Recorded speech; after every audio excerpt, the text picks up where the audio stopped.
please.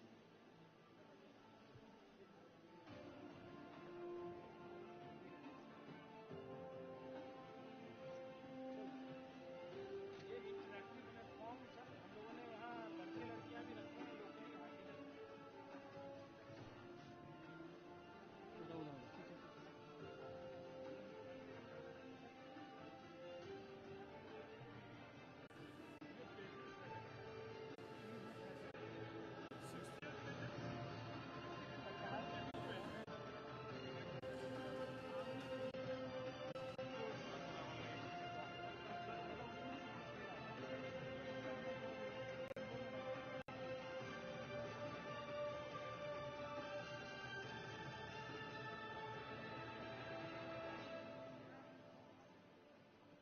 I welcome you all on behalf of 1.25 billion people of India to this wonderful pavilion of India at COP21. We expect equitable and just climate in that. Welcome again, and you will enjoy visiting India Pavilion.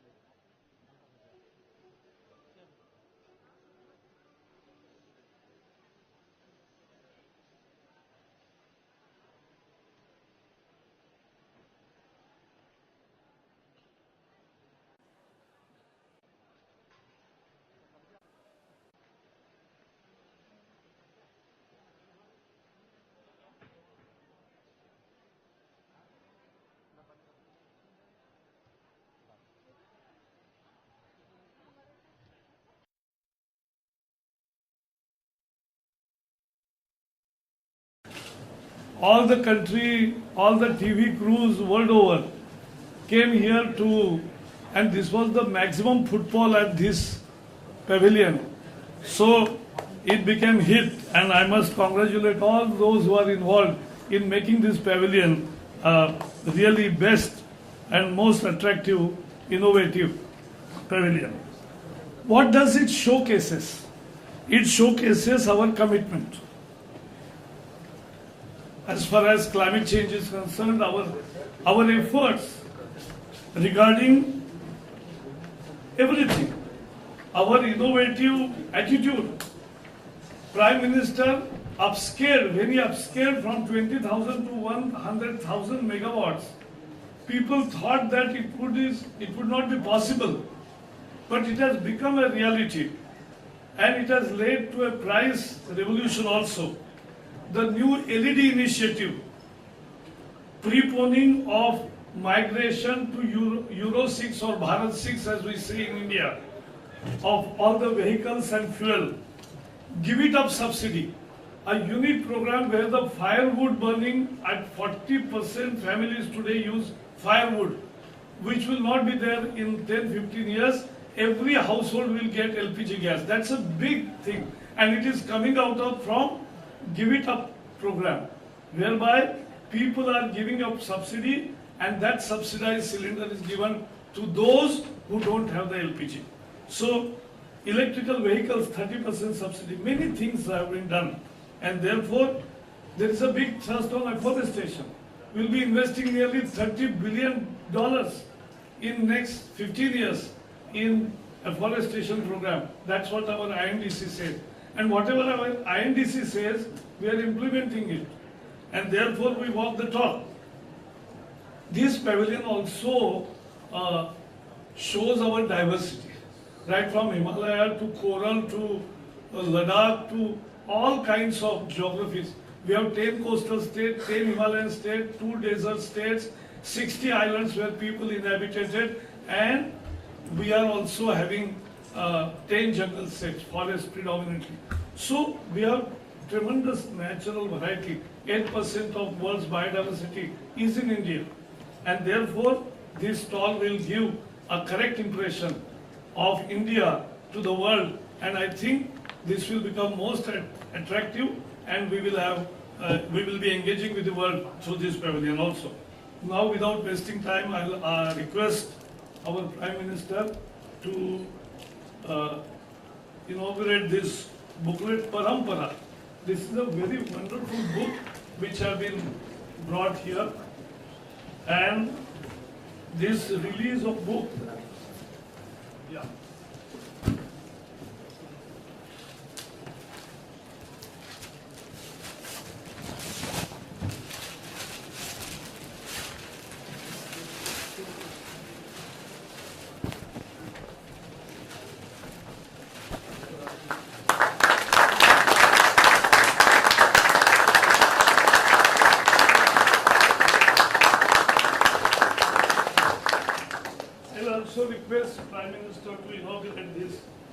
This is Parampara, is a book which gives us the full information of Indian lifestyle, values, ethos of conservation, and that's very important.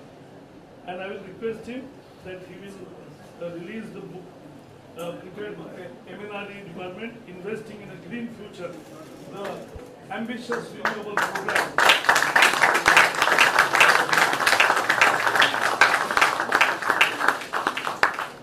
This coffee table book is absolute wonder for all people to see, and I will now request Prime Minister to address us.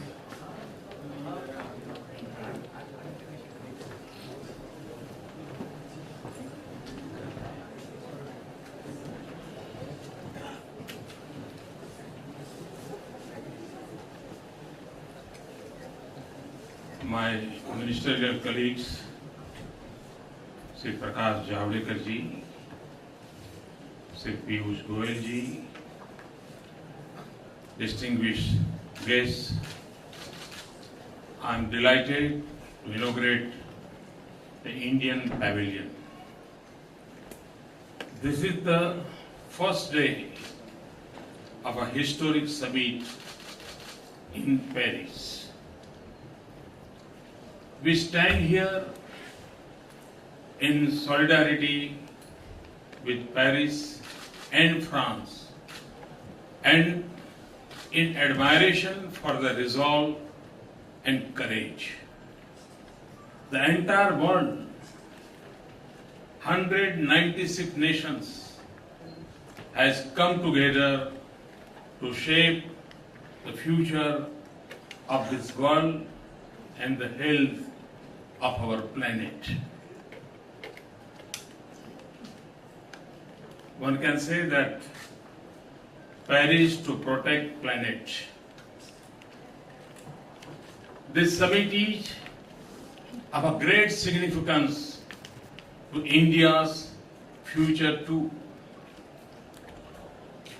This pavilion is a window to our heritage and our progress, our traditions and our technology, our aspirations and our achievements. India's new economic momentum is a subject of international attention and a source of global opportunity. Our progress will not just change the lives of 1/6 of humanity. It will also mean a more successful and prosperous world. Equally, the choices the world makes here will have an impact on our development. Climate change is a major global challenge, but climate change is not of our making. It is the result of a global warming that came from the prosperity and progress of an industrial age powered by fossil fuel. But we in India face its consequences today. We see it in the risk of our farmers, the changes in weather patterns, and the intensity of natural disasters. We are concerned about the rising oceans that will threaten our 7,500 kilometers of coastline and over 1,300 islands. We worry about the retreat of glaciers that feed our rivers and nurture our civilization. That is why the outcome in Paris is so important. That is why we are here. We want the world to act with urgency. We want a comprehensive, equitable, and durable agreement which must lead us to restore the balance between humanity and nature, and between what we have inherited and what we will leave behind. This will mean a partnership in which those who have the luxury of choices and the capability of technology will make adjustment to sharply reduce their carbon emission. The extent of their commitment and the strength of their action must be consistent with the carbon space they occupy. And they must leave enough of what is left of our carbon space to let developing countries grow. They should share resources and technology with those who live between want and hope so that we can meet the universal aspiration for clean energy.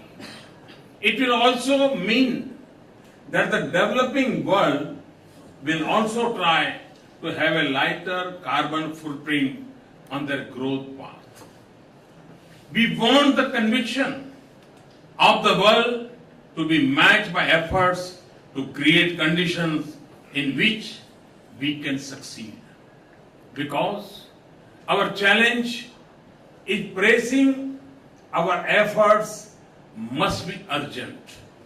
Friends, this will be the subject of negotiations over the next few days. I'm here in the Indian Pavilion to say something else. And I speak not just to the world, but also to our people.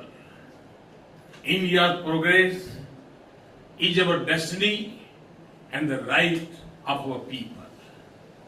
But we are a nation that must also lead in combating climate change.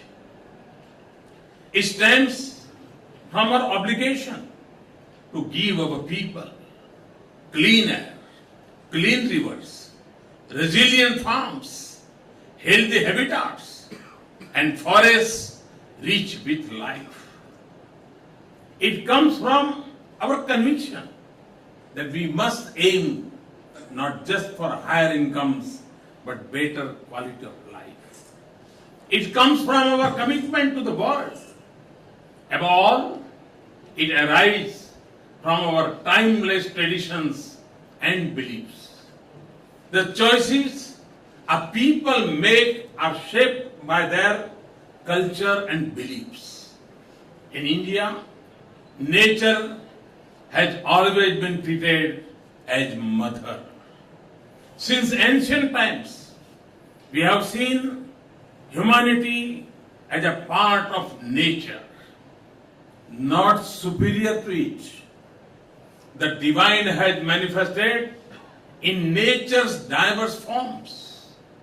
We have always believed that nature does not exist for human race, but that we can't exist without nature. So, nature is meant to provide and nurture, not to exploit. When nature is in equilibrium, our lives and our world will be in balance. This is what we learn from Kshetrapati Sukta in Rigveda.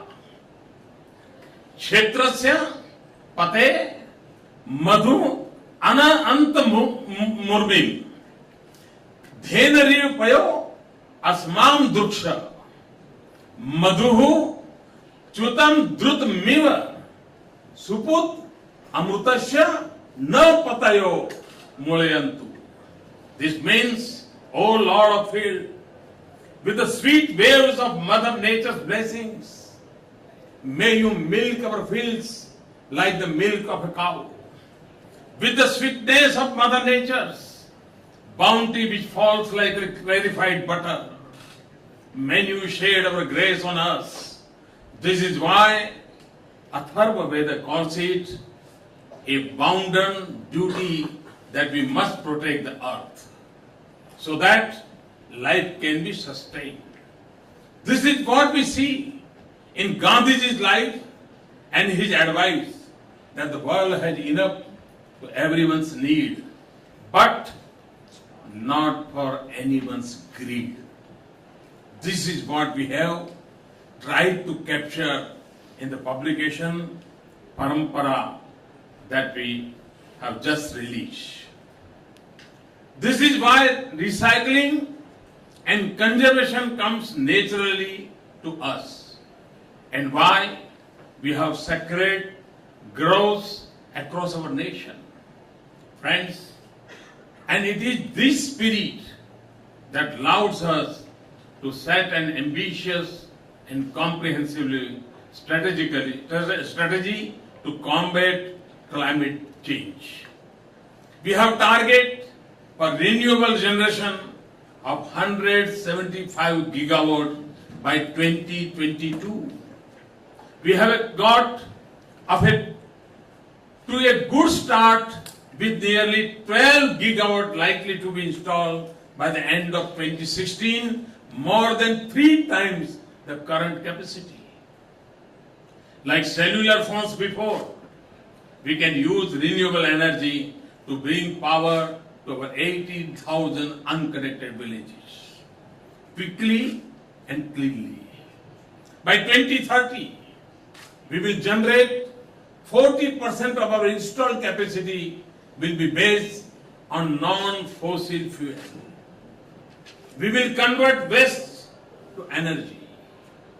We will make our cities smart and sustainable and transform public transportation, including through 50 new metro rail projects. We are investing in supercritical technology in thermal plants. We have imposed tax on coal and reduced subsidies on petroleum products. We are raising fuel standards for automobiles, and we have introduced tax-free bonds for renewable energy. We have a massive program to expand our forest cover to protect our biodiversity. In the past few months, millions of households have switched to LED bulbs, and we have plans to replace diesel by fuel cells to power the thousands of our telecom towers. Our vision of India is a global manufacturing hub, rests on the simple principle of a zero defect, zero effect production that is perfect and leaves no footprint on environment. Our mission of more crop per drop will not only improve the lives of farmers, but will also reduce the pressure on a scarce resources. And research and innovation in clean energy is a high priority. We want to make conventional energy like coal cleaner. We will make renewable energy cheaper and convenient to install even in our homes. We want to make it more reliable and easier to feed into our transmission lines. From governments to communities, there are countless examples of innovation and enterprise that are restoring the health of our environment. I have tried to capture some of these initiatives in my book, Convenient Action, which we shall present today. Friends, this is the voice of our people and the call of our nation and the consensus of our polity. India's leadership on environment has been the vision of Indian leaders and successive governments from Stockholm in 1975 to Copenhagen in 2009. We are raising our national effort to an entirely new level. And we are intensifying our international partnerships. So we come to Paris with our commitment, but we also come with hope. So we approach the negotiations under the UN Framework Convention on Climate Change in a spirit of partnership, which must be based on the principle of equity and common but differentiated responsibilities.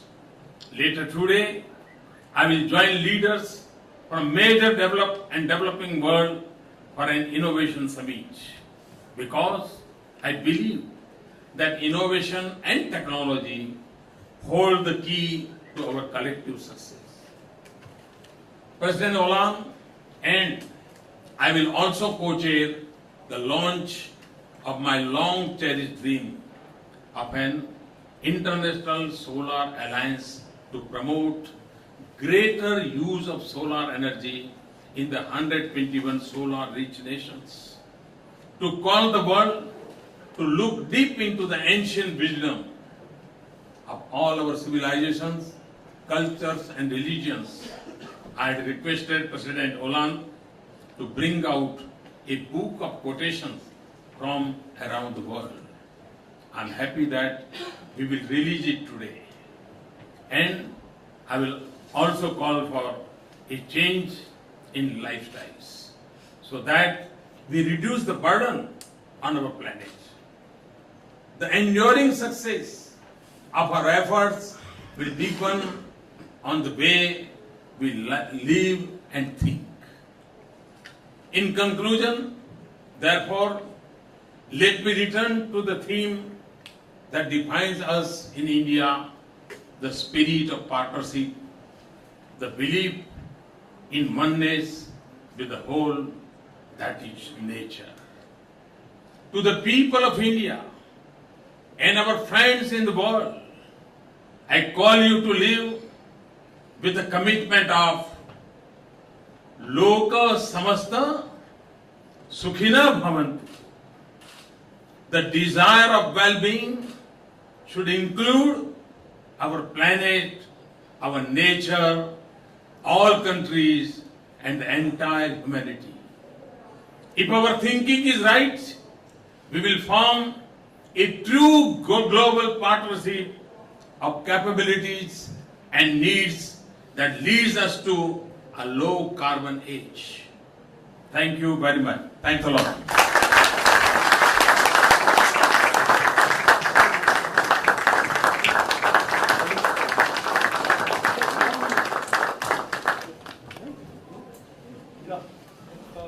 I recognize presence of all our foreign people coming from many countries, industry captains, media, and all officials. Thank you. Thank you all.